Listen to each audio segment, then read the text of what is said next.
여러분 안녕하세요. 오늘의 한문 수업 시작하겠습니다. 한문 수업 시작 전 준비물입니다. 한문 교과서 16쪽, 한문 공책, 그리고 필기도구 준비해 주세요. 공책이 아직 준비 안 된 친구들은 연습장에 써도 됩니다. 한문 수업 시작하겠습니다.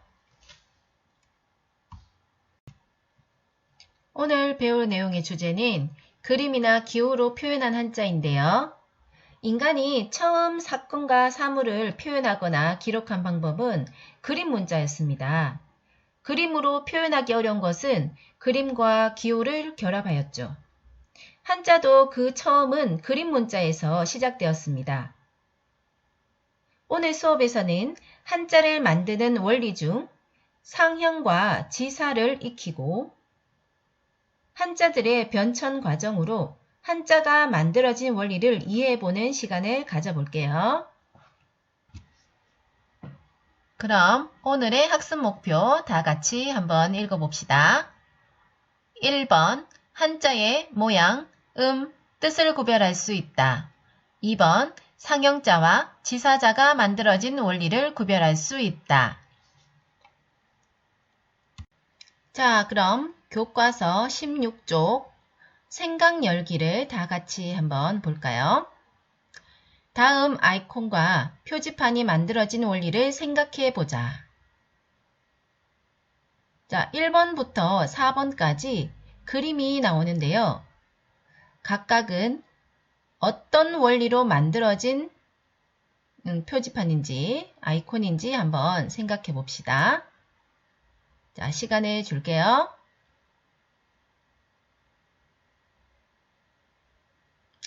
네, 그럼 1번 구체적인 모양을 본떠 만든 것은 몇 번일까요? 그렇죠.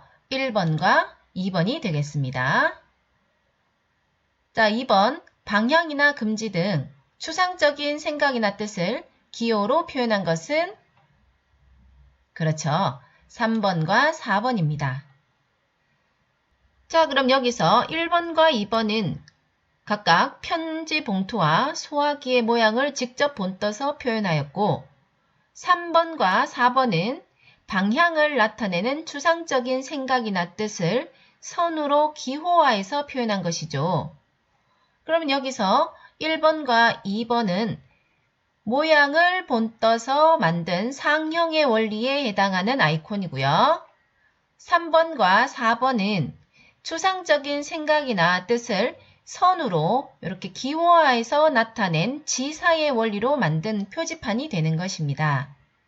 자, 이처럼 우리 일상생활에서 보여지는 아이콘과 표지판들이 한자가 만들어진 원리와 일맥상통하는 면이 있다는 점 기억하시고 상형과 지사의 원리에 대해서 본격적으로 알아보는 시간을 갖도록 하겠습니다. 교과서 18쪽입니다. 자, 18쪽 펼쳐주세요. 자, 그럼 상형과 지사의 원리에 대해서 본격적으로 한번 살펴볼까요? 상형, 상형, 상자가 본뜰상, 형은 모양 형자입니다. 모양을 본떴다라는 것이죠. 자, 상형의 구체적인 의미를 볼까요? 상형이란 구체적인 사물의 모양을 본떠서 한자를 만드는 원리입니다. 처음의 시작은 그림이었는데요. 그림에서부터 그림을 본떠서 점점 정형화된 이러한 문자가 된 것이죠. 자, 해의 모양을 본떠서 만든 해일자의 변천 과정을 살펴보겠습니다.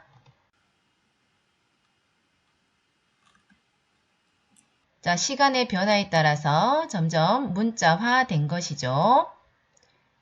자, 달의 모양도 마찬가지입니다. 처음의 시작은 달의 모양에서 시작되었으나 점점 시간이 지나면서 달월이라는 문자가 생성되게 된 것이죠. 변천 과정을 살펴보면요. 네, 이렇습니다. 매산자도 산의 모양을 본떠서 만든 한자라는 것을 알 수 있겠죠. 변천 과정입니다. 자, 또 다른 상형의 원리를 지닌 한자들도 살펴볼까요? 자, 시냇물의 모양을 본떠서 만든 한자인 내천자입니다. 흙덩어리의 모양을 본떠서 만든 한자인 흙토자이고요. 나무의 모양을 본떠서 만든 나무목, 사람의 옆모습을 본떠서 만든 사람인, 사람의 귀의 모양을 본떠서 만든 귀이자까지 다 상형의 원리를 지니고 있는 한자들이죠. 자, 이 글자들의 변천 과정도 그래픽으로 한번 살펴볼까요? 내천자입니다.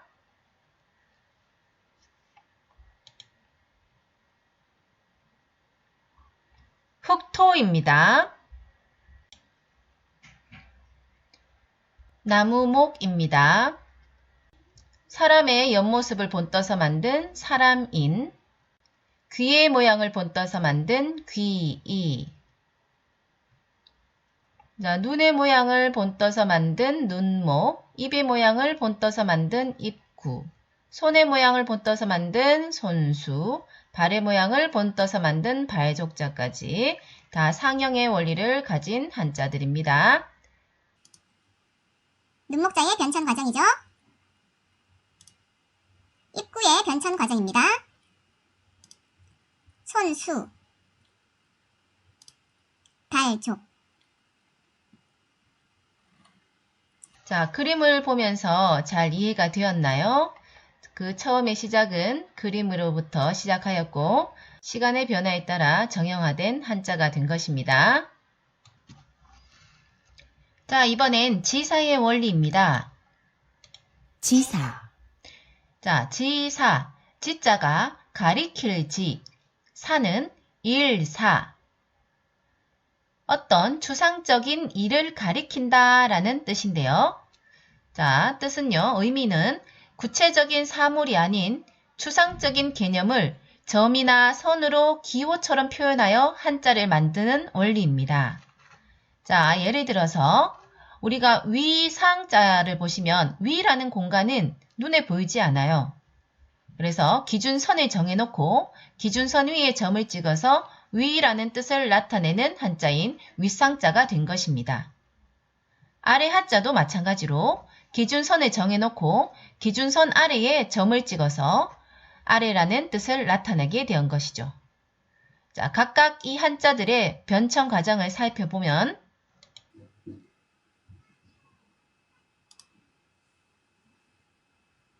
자, 각각 윗상자와 아래 하자의 변천 과정을 살펴보았습니다. 다른 한자들도 살펴볼까요? 자, 나무의 모양의 그 근본을 둔 한자들인데요. 나무의 뿌리 부분에 점을 찍어서 그 부분을 뜻하는 근본 또는 뿌리라는 뜻을 나타내는 뿌리 본자가 되었습니다. 끝말자는 나뭇가지의 끝부분에 점을 찍어서 끝이라는 뜻을 나타내게 된 것이죠. 자, 각각의 한자들의 변천 과정을 살펴보면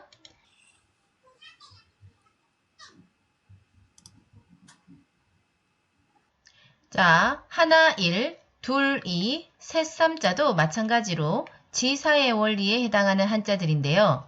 선을 한 개로 선 하나를 그어서 하나라는 뜻을 나타내는 하나, 일, 선을 두 개 그어서 둘이라는 뜻을 나타내는 둘, 이, 선 세 개로 셋이라는 뜻을 나타내는 셋, 삼자까지 다 지사의 원리를 가지고 있는 한자들인데요. 이 한자들의 변천 과정을 살펴봅시다.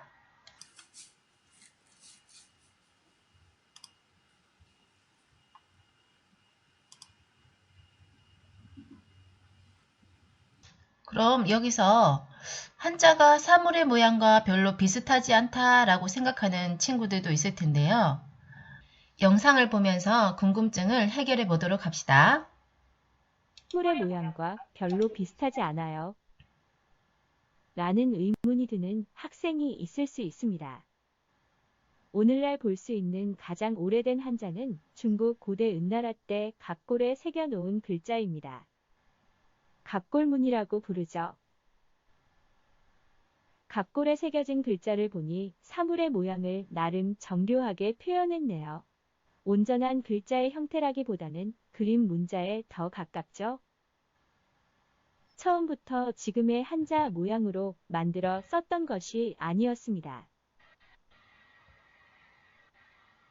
한자는 사물의 모양을 본뜬 그림 문자에서 점차 발전하여 여러 차례 모양이 변했답니다. 그래서 상형자라도 현재의 글자 형태는 사물의 모양과 비슷하지 않을 수 있어요. 여러분 궁금증이 좀 풀렸나요? 자, 그럼 옛날에는 왜 한문을 세로로 썼을까라고 생각하는 또 친구들도 있을 거예요. 그 이유는요.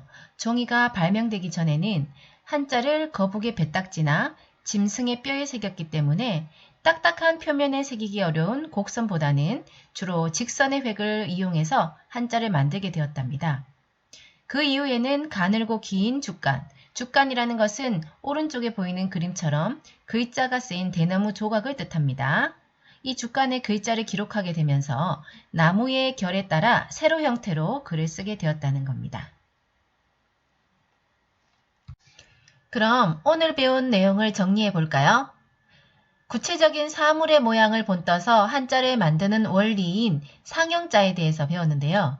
상형자에 속하는 한자들은 그 사물의 모양을 본떠서 만든 해일, 달월, 매산, 내천, 나무목, 사람인, 입구 등등이 있었습니다.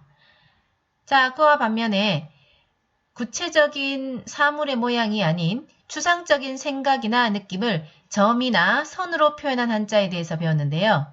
그러한 한자를 지사자라고 불렀죠. 예를 들어 위상, 아래하, 근본본, 끝말, 숫자 1, 2, 3 등이 바로 지사자에 속하는 한자되었습니다. 자, 상형자와 지사자 기억해 두시고요. 오늘 배운 내용 이렇게 마무리하겠습니다. 감사합니다. 오늘의 과제입니다. 구글 설문지로 배운 내용을 정리해보고 이과 세로 읽기 한자를 예습해 오세요. 이과 세로 읽기 한자는 교과서에도 나오고 보조자료에도 탑재되어 있습니다. 이상 수업을 마치겠습니다. 감사합니다.